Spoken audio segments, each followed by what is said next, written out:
बहुत समय पहले की बात है। एक युवक था वरदराज, जो संस्कृत पढ़ने में बेहद रुचि रखता था।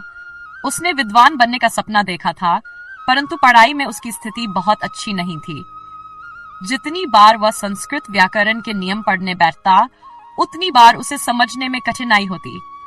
उसे लगता था कि वह इस कठिन विषय में कभी सफलता नहीं पा सकेगा।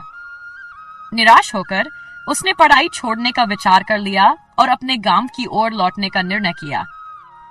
गांव की ओर जाते समय वरदराज रास्ते में एक कुएं के पास रुक गया।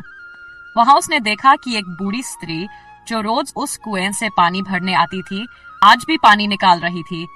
वरदराज ने देखा कि उस कुएं की पत्थर की दीवार पर रस्सी के घिसने से निशान बन गए थे। यह देखकर उसे बड़ा आश्चर्य हुआ। उसे लगा कि आखिर कैसे कोमल रस्सी से कठोर पत्थर पर निशान बन सकते हैं। उसकी जिज्ञासा बढ़ी और उसने उस बूढ़ी स्त्री से पूछा, माता, क्या यह संभव है कि कोमल रस्सी इतने कठोर पत्थर को घिस दे? उस स्त्री ने मुस्कुराते हुए कहा, बेटा, यह संभव नहीं होता अगर मैं रोज इस रस्सी को कुएं में नहीं डालती और खींचती। ये निशान एक दिन में नहीं बने हैं, बल्कि वर्षों के निरंतर प्रयासों का परिणाम है। इसी प्रकार जब इंसान भी किसी कठिन काम में नियमितता और धैर्य रखता है, तो बड़ी से बड़ी कठिनाई को भी पार कर सकता है। वरदराज इस बात को सुनकर बहुत प्रभावित हुआ। उसे महसूस हुआ कि उसने पढ़ाई छोड़ने का जो निर्णय लिया था, वह गलत था। उसे समझ में आ गया कि जैसे इस पत्थर पर रस्सी के बार बार रगड़ने से निशान बन गए, वैसे ही उसके भी निरंतर अभ्यास करने से संस्कृत का ज्ञान प्राप्त हो सकता है। उसने उसी समय निर्णय लिया कि वह संस्कृत का अध्ययन नहीं छोड़ेगा और निरंतर प्रयास करेगा। वरदराज ने अपने मन में यह ठान लिया और पूरी लगन से अध्ययन में लग गया।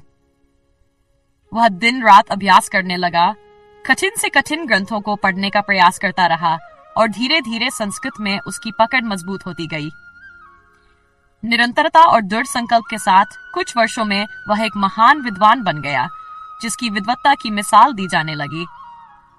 संस्कृत के गूढ़ शास्त्र भी उसे सरल लगने लगे और उसकी सफलता का राज केवल एक था, निरंतरता और धैर्य। इस कहानी से हमें यह प्रेरणा मिलती है कि जीवन में किसी भी लक्ष्य को पाने के लिए निरंतरता और धैर्य की अत्यंत आवश्यकता होती है। जैसे रस्सी के बार बार घिसने से पत्थर पर निशान बन जाते हैं, वैसे ही अगर हम भी अपने लक्ष्य के प्रति समर्पित होकर लगातार प्रयास करें, तो हमें सफलता जरूर मिलेगी।